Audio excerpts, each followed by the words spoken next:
बहुत पुराने जमाने की बात है। रामगढ़ नाम के एक छोटे से गांव में मनोहर नाम का एक गरीब किसान रहता था।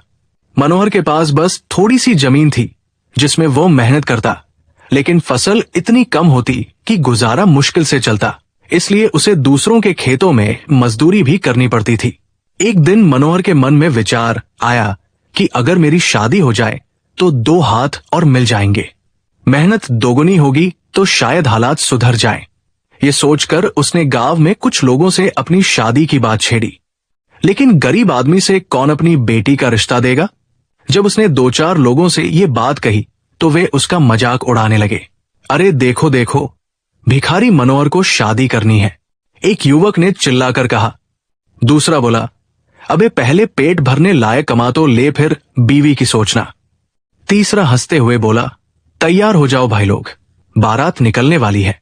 मनोहर बकरे पर सवार होकर ससुराल जाएगा। पूरा गांव हंसने लगा। मनोहर बहुत शर्मिंदा हुआ। अब तो गांव में वो मजाक का पात्र बन गया था। जहां जाता लोग ताने मारते, बूढ़े भी कहते, अरे मनोहर भैया कब है बारात, हम सब तैयार हैं।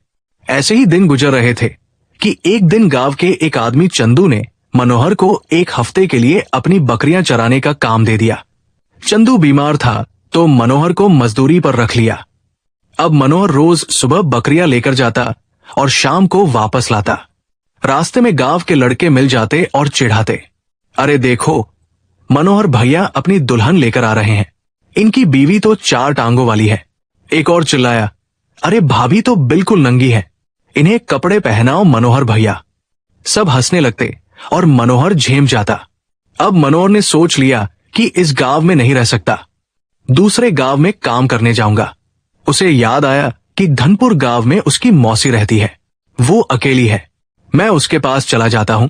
अगले दिन मनोहर भोर में ही घर से निकल पड़ा ताकि कोई रास्ते में ना मिले, लेकिन गांव के बाहर आते ही उसे धर्मू मिल गया। धर्मू एक बूढ़ा आदमी था जो बच्चों जैसी हरकतें करता था। उसने मनोहर को देखते ही पूछा, क्यों बछुआ, इतनी सुबह सुबह ससुराल जा रहे होगा? मनोहर सुनकर झेम गया और वापस लौट आया। अगले दिन वो आधी रात में निकला और तेजी से चल पड़ा। धनपुर जाने का रास्ता 16 मील का था। चलते चलते जब आधा रास्ता पार हुआ तो अचानक तेज आंधी पानी आ गया। मनोहर बुरी तरह भीग गया। 3-4 घंटे तक आंधी चलती रही। जब रुकी तो शाम हो चुकी थी। अब मनोहर जल्दी जल्दी चलने लगा। रात हो गई तब वो धनपुर पहुंचा। मौसी के घर गया तो दरवाजे में ताला लटका था। अब